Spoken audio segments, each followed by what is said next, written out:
Earl Green, and fortunate enough to be asked to do a series of interviews with some of our leading fashion, costume, and interior designers for the archives of the Fashion Institute of Technology.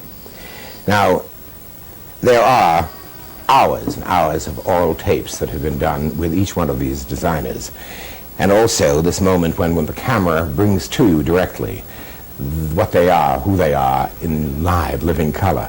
So we are today, December 12th, 1979, in Patricia Ziprod's studio. Now I have to tell you that this is a studio which is about as classic in one sense as it possibly could be. It is acres of miles of stairs up from the University Place here in Manhattan.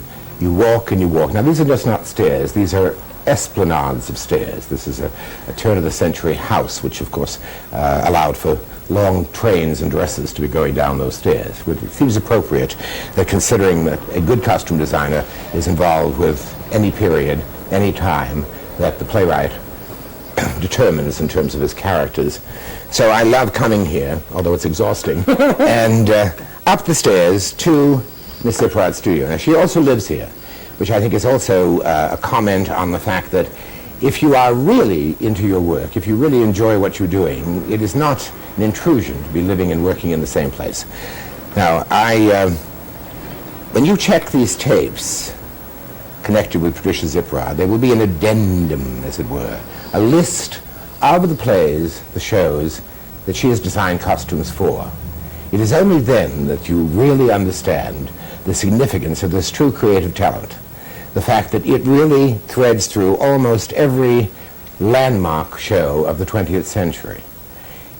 Shows that change the direction of theater, that introduce new techniques in terms of lighting and set design, shows that introduce new playwrights, and occasional inventive, creative things such as masks that have gone down now in the history of museums as an important creative contribution, all done by Patricia Ziprod. The plays, you can check, they range from the Blacks to Fiddler, from Chicago to Pippin, to goes on and on and on. Extraordinary list. Now, I went on this way because it is obvious that when you have children, you may say that you like all your children equally well. I'm not so sure that's perfectly valid. I interview a lot of people and hope to continue to do this for the archives, and I find it wonderful that I have the opportunity of interviewing a very dear friend, a close friend, Miss Patricia Ziprod. Oh, my, Robert L. Well, I just wanted to get that on the record. Lovely. Listen, I want to ask you very directly, because we've talked about concepts of costume design, that's all in the tapes. But here we are in your living, breathing studio where all this comes alive. But I know also that you can't do it alone. One has to have people that you work with, and I know that apprentices are part of that. Now, for purposes of students who conceivably, or educators that might look into this archive program, can you tell me, when you select an apprentice, what is it that you're looking for? What is it you wish them to be trained for? Tell me about the whole process. Oh, I presume not in the abstract, but in no, very concrete specifically. Detail of the situation. Robert L., I have here with me today, someplace out there, two wonderful student apprentices, I think. One from the University of Utah, in the MFA program there, and the other. Now, what is the MFA? Master of Fine Arts. Yeah, we always have to make the assumption, that, you know. All right. Master of Fine Arts program out at the University of Utah, and the other is in the undergraduate program in the theater department at Ohio Wesleyan. Their names respectively are Teresa Snyder and Wendy Stewart. Did I do that in the right order? Wendy's from Utah and Teresa's from Ohio. How I picked them? With the University of Utah situation, I am an adjunct professor on their faculty. And one of the things I do in that capacity is, besides master classes at the university once a year and some rather solemn critiquing of portfolios, is pick one student each year who then comes to intern within the MFA program, 4 course credits, 4 hours credits, to intern with me on whatever project I'm involved in here in New York. How much do they actually do? How much can an intern be trusted to do?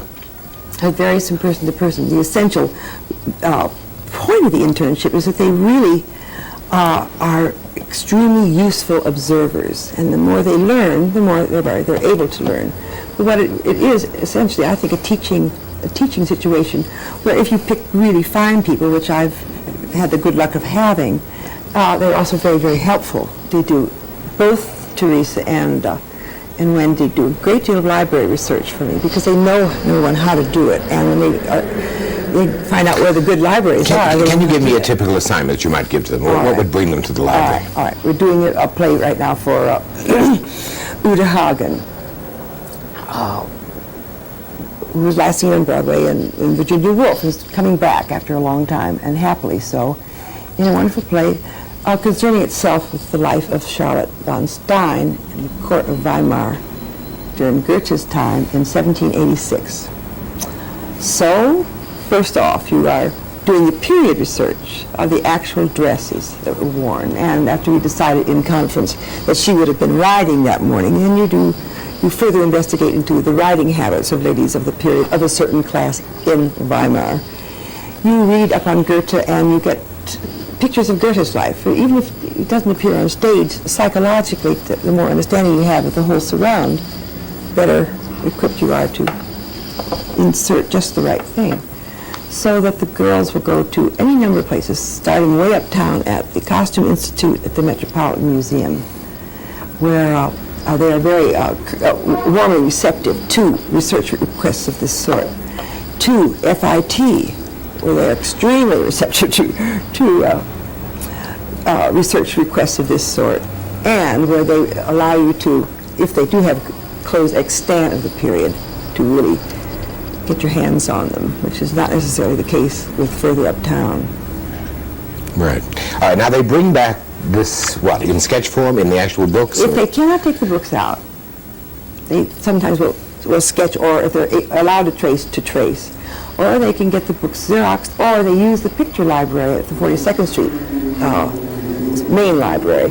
That's the public library. Incredible, right, incredible picture collection, where they have whole bins that say, under the title, heading of C, costume, 1850 through 60, 1860 through 70, and so on, starting back with the matte dress of the North, right on through to this very moment. Now, what is it they can get from the library? They get a copy of it? They take the actual pictures I see. out. You take them out as you would take a book out. Yeah. I see. Wendy, find me one. And Yeah, that would be a good thing. Well, we'll try. Show. And it's that. You can take out like 70 pictures a day, and then you... Okay, now, in terms of such things as the next step, in other words, what is it that you do the next step? You now have the research material, you know the play, you've read the script, you understand all that. How much of that becomes... Let me have the whole bunch here. Yeah, thank you, dear. How much of that becomes... This batch just came in this morning. Right. You see, so.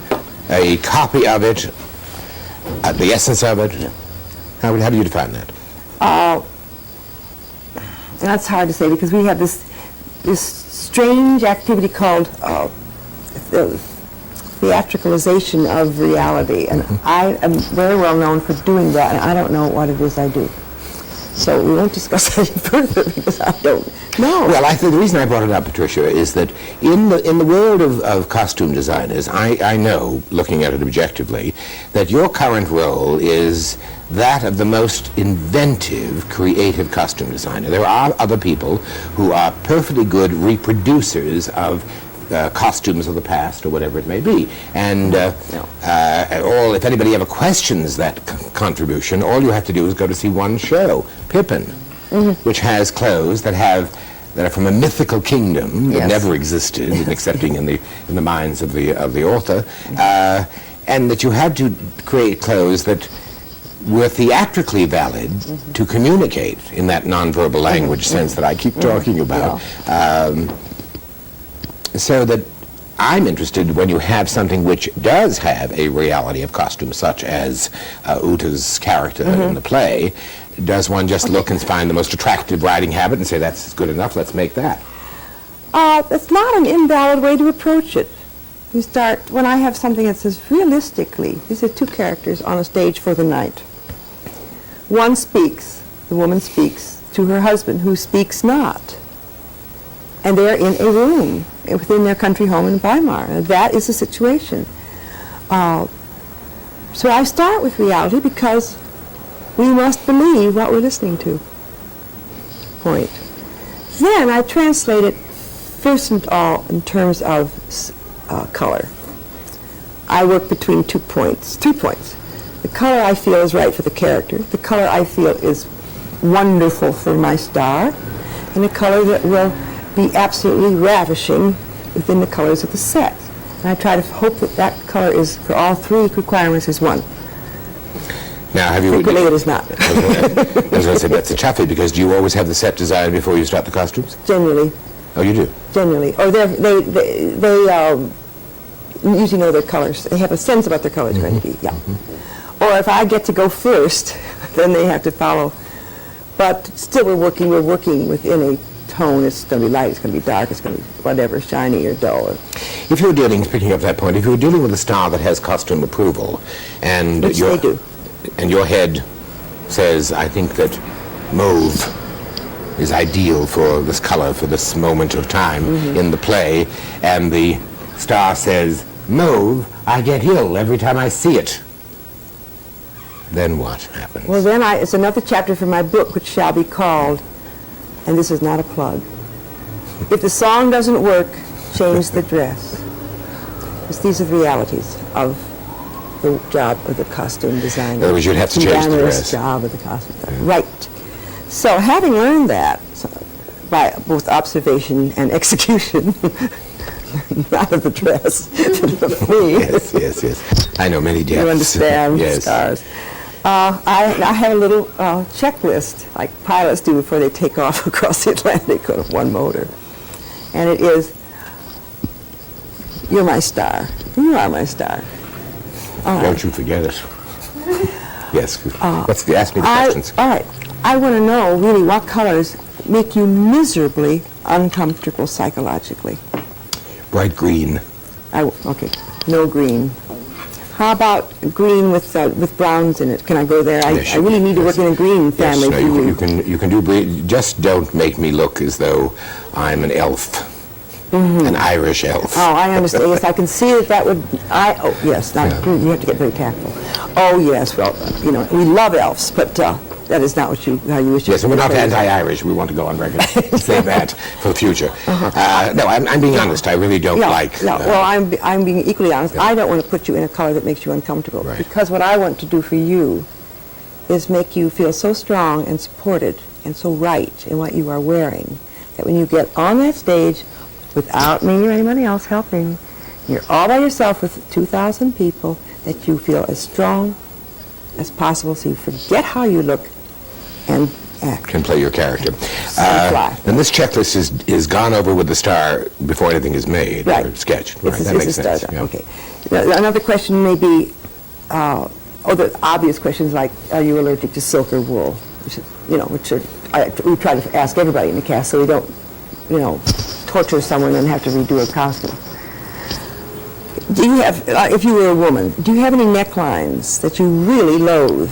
I want to know everything you loathe. Yes, I'm flat-chested, and I do not want low décolletage because it always makes me feel that somehow or other I failed.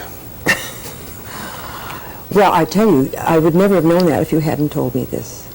Because I would have just thought that you were very, very well proportioned, and that I would have given you. All right, assuming that because you have been so well dressed in the past, right. I don't know this. Reality, because that could be a very real thing for somebody. It's happened. Right. In other words, then once you have those tools to work with, then you can play within your whole direction of costume. All right, let's go back to the interns for a moment. Do you ask their input at any point? No. No. No. They're not with me long enough. That's interesting. You see, if someone were to intern with me for a year. Yeah. Is it possible that one could develop some kind of, I'm just raising this question because it interests me, could, even with a new intern, is it possible to say, here is the script, here is the character, you go play? No. Why would one not do that? You need their time and energy for other things? Other things that would not occur, that's what I do. No, I know that's what you do. I was just interested if there would be an active experience where they could feel that they had participated you mean as a little in project just kind as, of thing? not for the show itself, I mean, but for as an I suppose. exercise. We're too busy here for that, really. Got it, okay. Right. I'm trying to establish Yeah. for the person who would use this film, thinking that the world of the costume designer is this wonderful, lots of cocktails and lots of carrying around and feeling wonderful fabrics. Because when you see movie depictions of this in film, you know, the costume designer, I'll never forget Lauren Bacall playing the role in Designing Woman, in which it seemed that it was just one enormous party and a lot of fur. You know, there was never any real work.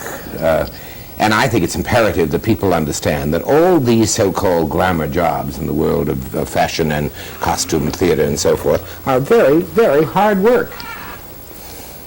That's what I was getting at. Yeah, really. yeah. Now, after you've done the checklist and you now have worked out the costume as you see it, what happens then? Do you have, when does the first fitting occur, for instance? For instance, give me limitations of fabric in terms of such things as sound. Does wearability have anything to do with it? If you have a feeling that a play is going to go on for a long time, does one look for tougher fabrics? I'm thinking of sound in terms of if it's a mic'd show. I can see that, for instance, something like Taffeta skirts, would taffeta be petticoats. just disastrous. You have a feeling that the place was burning all the time. Yeah. Because, you know, in radio, we rub taffeta together to get flame. So, yeah, to get the I never thought about this moment. Right, it could be very interesting, yeah.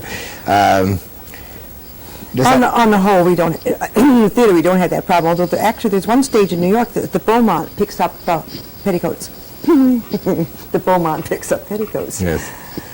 And I had, when we did Little Foxes up there, I think I put a taffeta one on the woman who played Birdie, Maggie Layton, and she went walking in a nice, proper English woman's way of walking around the stage, and we heard it. And I had to change it because the acoustics in that house, which is amphitheater seating, were just, and you'd hear, and we didn't want to hear it. Sometimes you want it. Yes, of course. Can you think of it? For instance, I realized once, when I was very young, I went to the Schubert Theater in Boston, and I saw Holbrook Blinn in the plays The Thing. And I was in the balcony, way up on the top, and I remember looking down, and I saw a clash between the dress that the lady was wearing and the carpeting on the floor, and I thought, oh, that's so ugly together. They were really fighting one another. Yeah. Do you think that through? Yes, I do. I do. I think it's very important, and the bigger the house, the physical stage you're dealing with, and the more balconies you have, the extreme of dealing with this, say, being the auditorium at the Metropolitan Opera. The floor plan, the floor cover, cover and color, become a quarter to a third of your color scheme. Happens when the costume designer has to face something in relationship to the floor itself. Well, it's the same thing that happens when you face what happens with the wall. The wall, let's take, for example, very tangible examples. The only way to make these kind of things make sense. For Tannhäuser, in the second act at the Metropolitan Opera, Gunther Schneider-Simpson designed the Great Hall with a very, very dark surround, i.e. wall, which represented the 12th century great feudal hall. The floor was sand-colored marble or stone or whatever, you know, a natural product. And at any point in that house, which seats, allow me error, 4,000 people, which maybe 1,000 to 1,500 are in the orchestra area. The remaining, which is two-thirds, if not more, the remaining people are looking down at that floor, and there you go.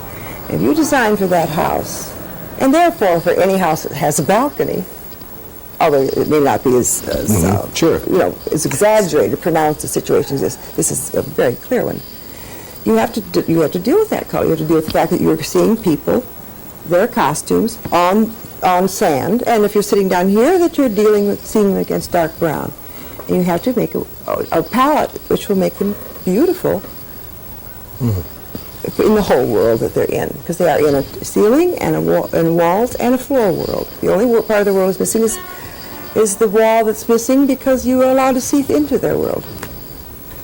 And that's And can we take your it? answer. Can we take it, step by step in terms of the actual process? Telephone rings. Producer says, "Hi, I have a script. We want to go into production. So and so. We'd like you to do the costumes." Then what? You say that, what are your dates? And if the dates are all feasible for you, you say, "Oh, wonderful. Yeah, would you please send me a script?" And they send you a script, and you read it, and you get your feelings about it. And if you really edge away from it, depending upon your financial strength and moral character, you try to avoid it. Sometimes you can't. You have no choice. All right, let's assume it's one that you are thrilled to do. Adore. Yeah. All right, you adore it. You call them back. You say, "I adore it." And they say, "Wonderful. We are glad." Who do we talk to?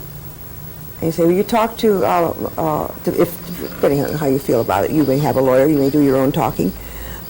Most of us have something that talks for us. I happen to have a lawyer.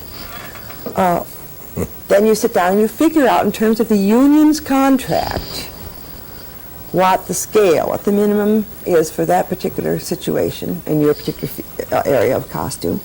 And then you figure out, above minimum, what it is you want. Then you figure out what it is you think you can really get. And then you figure out what the union has negotiated as a royalty. And then you figure out what you really get as a royalty. And you call your spokesperson and say, da-da-da-da-da-da-da, this is what I want in this area, and this is what I want in this area, and I've thought of 3 new riders since our last collision with Destiny, to wit, In the total payroll of contracts for a show, where is the costume designer? Are they in the bottom? No, there are some people lower than that. Are there? Yes, I've heard. Yes. Yes, wardrobe people are even I see. lower. I see. Okay. Carpenters are higher. No, we are not a big power group. We appear to be glamorous only to those who don't know the business or who have misconceptions about what theater is about.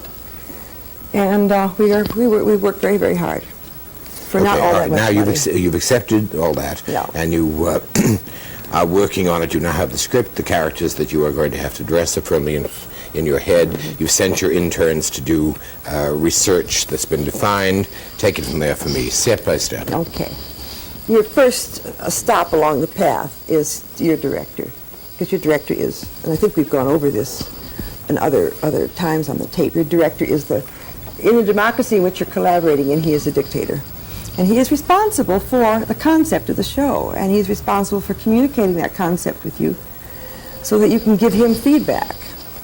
Okay, but now you've had all that. What I really want to zero in on here, Patricia, is what goes on in this particular studio here Okay. that we're at today. All right. We've sent them We've for got research. our concept. We've got our researches in. We've seen our scenery colors if they're available to us. We've done all the outside talking we can. And if time's come to face the piece of white paper, are we white paper time now? Yes. Okay. Fine. Here's the white paper. Here's the research. Here's your mind, which is usually a total blank. I break the total blankness by going first into color. Like I have the painting roots, so it's a lovely way for me to, as Socrates sat in the bathtub, I play in the colors. And if I want to have a red palette, or I feel that red and I are getting along very well, I will go into my reds. These are reds. And people say, and she walks in wearing a red dress. Don't believe it. Anyway, I finally find a red that I think I like. I haven't found one yet, but so far. Okay, this red does something to me. I take my scissors, snip, snip, snip. I end up making a palette, a collage palette of fabrics. Fabrics and Colors. colors. They're basically color to represent my response to the field. I will frequently work with background color.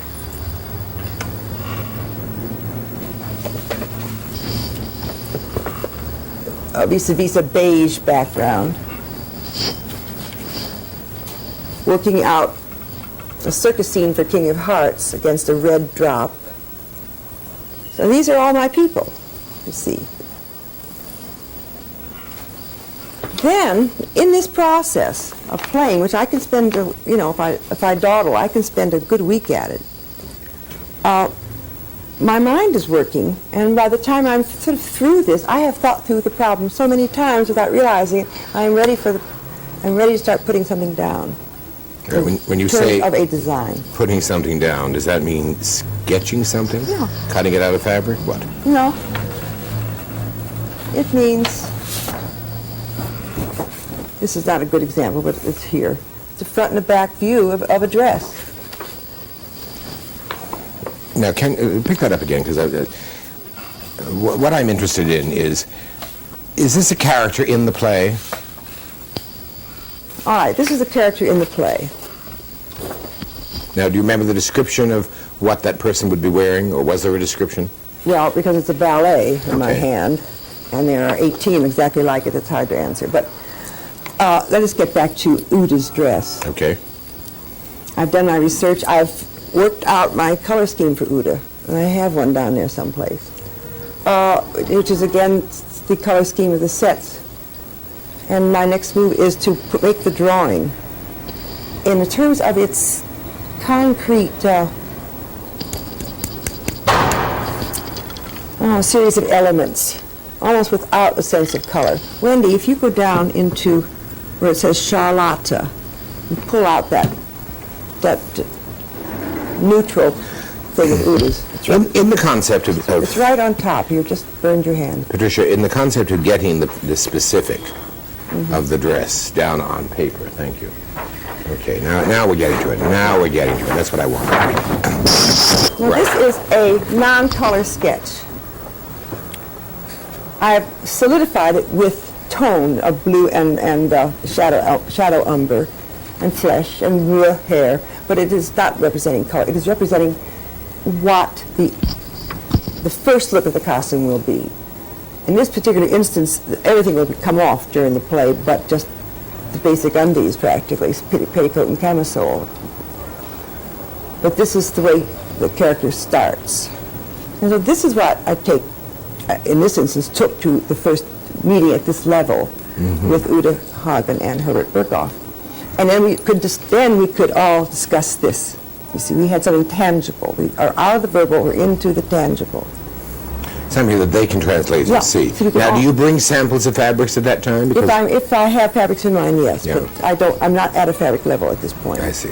You see. Now, my next thing to do with this is to do about 6 drawings of the way it will work without the jacket, how the hat will look on the table, because it's going to be off right away. As you can tell, that hat will cast shadows. Whether she has to put it on again? Yeah, right.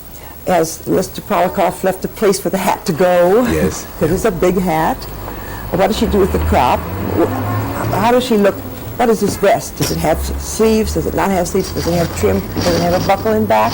All this has to be spelled out very carefully. When the vest comes off, what is that shirt? When the shirt comes off, what is underneath that? It's like peeling an onion in this particular instance. How does the petticoat cut? What is the trim of the petticoat? What is the fabric of the petticoat? Is it soft? Will that feel right to her? Is she wearing riding boots or is she wearing a low shoe? What did women wear at the time? If they wear low shoes, or we want in riding boots for certain actions, what do we think women's riding boots might have looked like if they had existed at the time? You see? Yes. We fill in our gap. And if you have to get in and out of those boots rapidly, then you can't not have the zipper. In other words, you've got to, even though it wasn't invented at that time. Well, you can't show that zipper on stage. No, but you would use it. No, but in this instance, it's part of this dress because her husband will take the boots off for her in that clumsy way people have of pulling someone else's boot off. It is already in the action. The reason I You thought understand? about it was that I went to see a Shakespearean production in which the actress pulled off her jacket and the Velcro ripping was heard, and I thought, well, I can see why they did it in terms of the convenience, but it distorted the entire meaning of the play itself. Well, that's just Yeah. stupid. That's just stupid.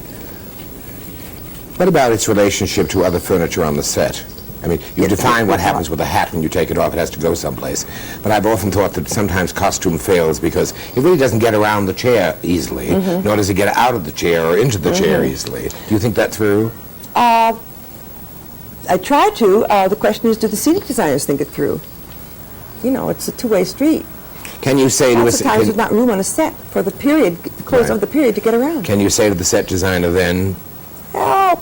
Yes, yes, you have to. It's your responsibility. Yeah, Hey, exactly. there's no room for her to walk between two little nasty footstools and this evil plant stand. Right.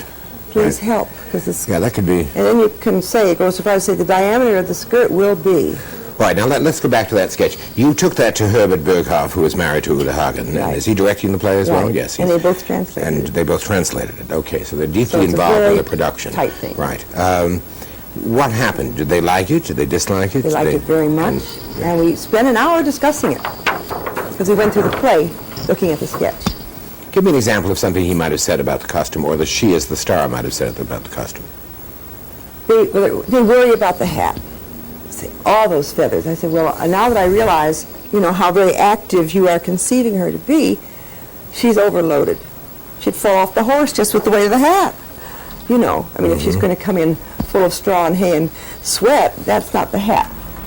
But the shape is right, we agree, and the feathers, maybe we'll have one. I think that the conversation we had about this costume, we looked for what it lacked, that he Herbert, was going to be going after, and what he is after is much more of a country look, that these people are really in the German countryside, and that they are not as elegant as the sketch, or in it's quite the same economic level as one would think that people attached to the Weimar court and Goethe's lover would be. So that gives me another viewpoint on this, so that I can see it perhaps in different fabrics than I'd originally seen it in. It may affect the colors I had thought about. Shifts me from one tone to another right off the bat. I will reanalyze the fineness of this lace, and I will reduce that fineness and make it much more, I don't know, it could be like a very fine handkerchief line that wrinkles and it just becomes a stock with one lovely band of lace. All these nuances rechannel the costume, although the silhouette, the elements are fine. Now it's how the elements are stated. Good. You see? Good. And then I will Details. take that back and we will go at it again. All right, let's face one of the realities of the budget of the show. It is obvious that one could translate that into the most extraordinary country outfit with the finest of linen, or the finest of tweed, or the finest of flannel in the skirt, or the finest of velvet in the jacket, which would be perfectly valid for the country. But if the budget of the show doesn't allow it, what happens? In other words, the cost, the amount of money that you have to spend on creating that one costume. What happens? They have budgeted incorrectly. And they have to be told this. Because I did not write the script. I did not invent the period. I did not write the labor contracts. And I did not decide the cost of fabric. What I did was to bring all these factors together so they would be the best for the show. Now, if they want the best for the show, they've got to deal with that. If they don't, we're in a sorry state. Because, Robert, you can, let's say there's 30 yards of fabric all together involved in this thing, exclusive, or including petticoats. If each fabric were picked for $2 a yard less than what the estimate came in, that's not changing the price of that dress. What are you going to do? Eliminate the jacket? That's the labor in the jacket? Right. And what do you do? I find that costume designers, and I'm sure scenic designers do too, we give lessons in economics. All right, now when you have a play, how many characters? This is a two-character Yeah, play. this is if a I very remember unusual correctly. thing. So that's an unusual experience where your concentration lies on essentially her wardrobe, because she's the one that makes the most changes, isn't she? She monkeys with her clothes the most. Yeah. All Her right. clothes disintegrate. All right, let's take it far removed from the two-character play to one of your major musicals. Any major musical on Broadway, or Tannhäuser, in which you have, how many characters in Tannhäuser? Yeah, thousands. You know, thousands of characters. You cannot spend the same kind of time on each one of these costumes, can you? As you would on a star's costume. How does one make that decision? For instance, did you have fittings with all the people in Tannhäuser? Of course.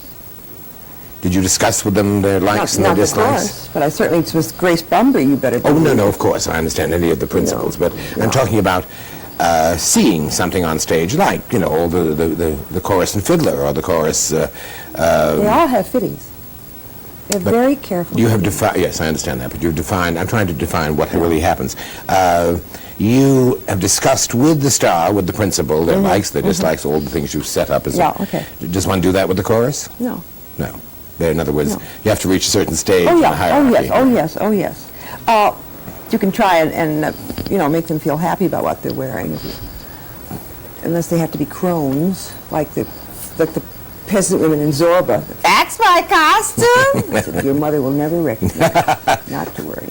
Maybe just as well. Yeah. Listen, here's some research that was brought back, right? Okay. I'd like to take a look at that. This is research that came back hot from the library, folks. Yeah. This very In the morning. hands of an apprentice. In the hands of yet another level, both an apprentice and a genuine assistant, Ah. a union all right, member. Okay, define that for me. Who is not here today because he is out up at the library in Harlem looking for 40s jazz dancers for our little show. These are all things from the Picture Museum, the Picture Library at 42nd Street. This was brought to me because this is where I will look further? soon. Up. That's it. I can't see you through the light, Yeah. I'm sorry. Well, if you just put it up against your tie. That's right. This is me in 2 months. So we're keeping that, we're putting that on the board. This is not me ever. It's typical of the period is 37 through 1945, and we're looking for dance. I don't know how they got my jacket. It's also like the 1960 Bill Blass collection. And aren't those lovely prints coming back? Oh, yes. And so on and so forth. I will just thumb through. So. I've got some color here. Oh, that's wonderful. What is that? It's a little plate. You may wonder what we're doing. Here's Mussolini, but you'll have to see the show. Here's some jitterbuggers. The jitterbugger brings up This an is- interesting. May I just brings up an interesting comment in terms of costume. If we can just look at this again, Patricia. Yeah. One has to examine very carefully what that person is going to be doing with that costume. If she can't get down there and spread her legs and move, she's in serious trouble as far as the costume is concerned, wouldn't she be? Oh, absolutely. So that all becomes part of it. It becomes such a part of it, you don't think about it after a while. And whether something wrinkles, I mean, for instance, if one is an elegant lady in a play and walks on, a woman of impeccable taste, and she suddenly sits down, has her chat, gets up, and she's all wrinkled, you lose the elegance immediately. Right. And we don't want to lose you immediately, but we're going to stop here just for a Are we moment. fading out? Are we We're fading out for out? another little break, and we'll be Fade, back. fade, Because I fade. really would like your apprentices to I want be... to talk about Widow Begbick's skirt in mahogany, All right. full of wrinkles. We will not in any way prevent you from saying what you wish to say. We would also like to photograph for posterity the two apprentices. Who knows? This is 1979. 10 years from now, we may be asking for an appointment to hear what they have to say about their latest show. Apprentices. Now, we haven't mic'd them, so we're going to ask them to talk into our mics. This is lovely Wendy, and that's Right. lovely Teresa. Okay, first question, Teresa, because you've been here longer. You're about the end of your apprentice thing, aren't you? Right. When you thought about being an apprentice, whatever concept you had in your head, and that moment of excitement when Patricia Ziprod, the most important costume designer of the 20th century, came and tapped you, She didn't know that. were you aware of her position? Did you understand what was going to happen to you in working with somebody like this? Did you have any sense of that? I wasn't sure.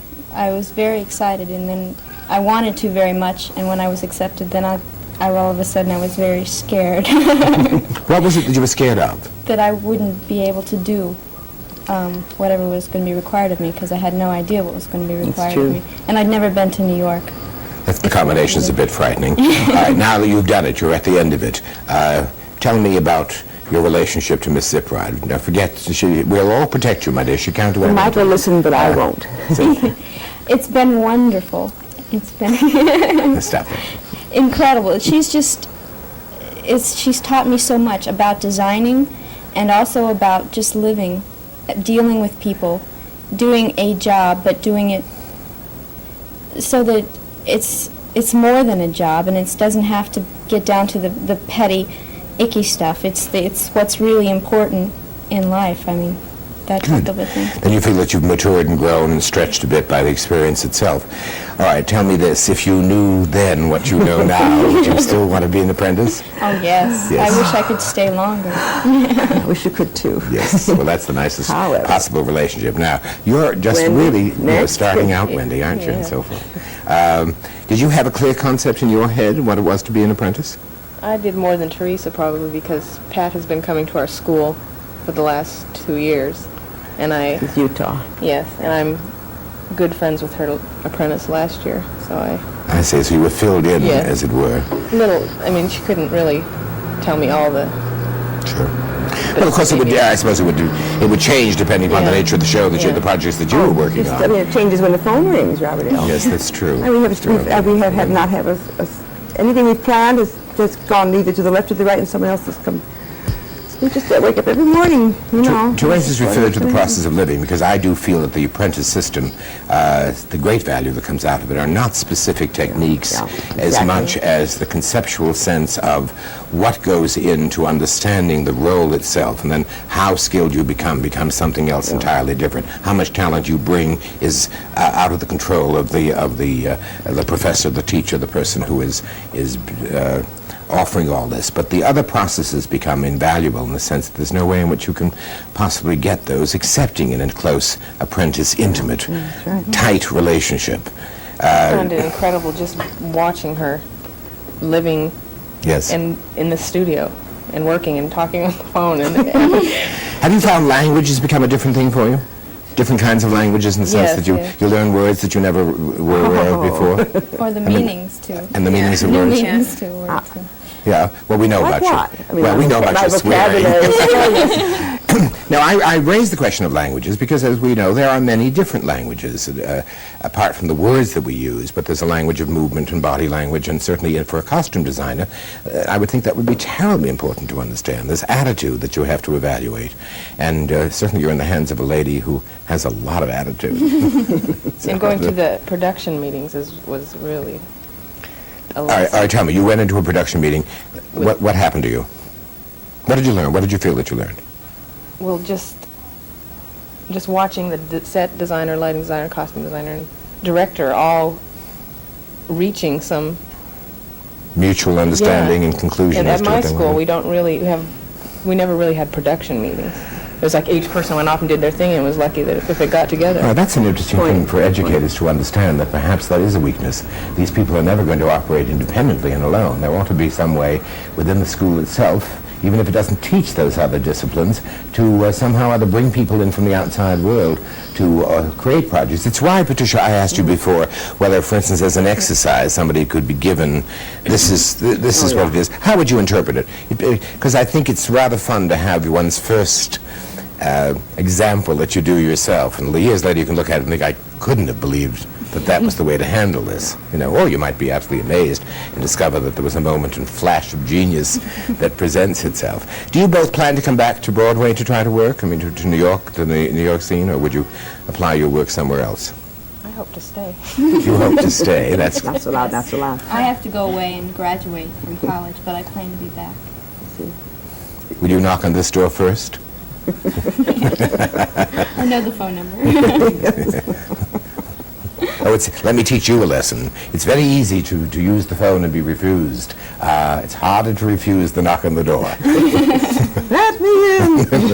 Let me in, indeed. All right, ladies, it's been wonderful having a chance to chat with you. Why don't you just give your names and the town that you're from? Teresa Snyder, and I come from Ohio. What town? Beaver Creek. Oh, Beaver Creek, folks. My dear, she's a BC girl. I'm Wendy Stewart, and I went to school in Salt Lake. And where are you from? I'm from San Diego, California. Good. It was lovely chatting with both of you, and thank you for participating in this. But I want to, you just leave us and go have a cold drink and realize that, who knows? Get back to work. There's enough of a break, Robert L. What do you think this is? I suppose. Good Lord. Hard taskmaster that you are. 30 lashes. Well, listen, you haven't got a lot more minutes for No, posterity's yeah, tape one, here. one. But is there something, I mean, I think you should be given the opportunity. Is there one thing that you would like to say about costume design that perhaps we haven't covered?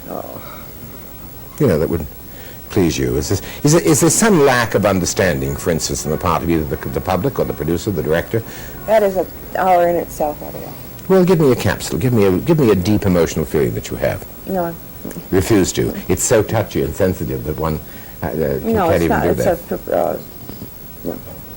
Yeah, well, the reason I raised pressured, all I'm sorry. The reason that I raised the question for a simple thing, that I think that disciplines that were established and had different positions at different time in different cultures have to always be re-examined, and there are lags. We talk about cultural lags. There are lags within the whole world of fashion, the world of design, the world of theater, that do sometimes undervalue the fact that that design establishes the first communication with the audience.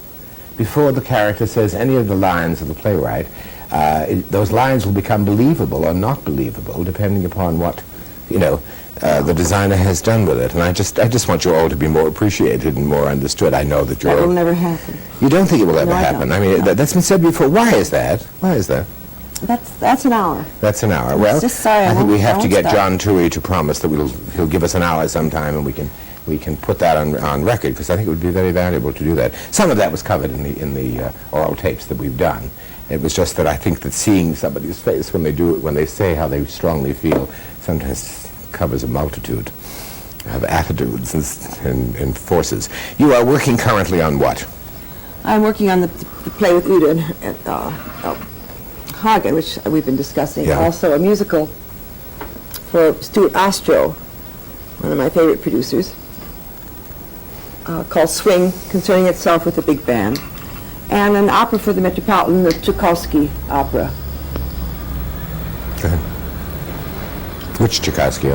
Peak Down. Oh, Peak Down. Queen of Spades. The Queen of Spades. I think of For you as 1981. I think of you as the Queen of Designers, and I think that your royal position is assured. And I hope that those of you who have the opportunity for many years to come to look at this tape and to read or hear the oral tapes will understand what a privilege it has been for us to be in the company and share the knowledge and insights and awarenesses and perceptions of a genius, Patricia Ziprat.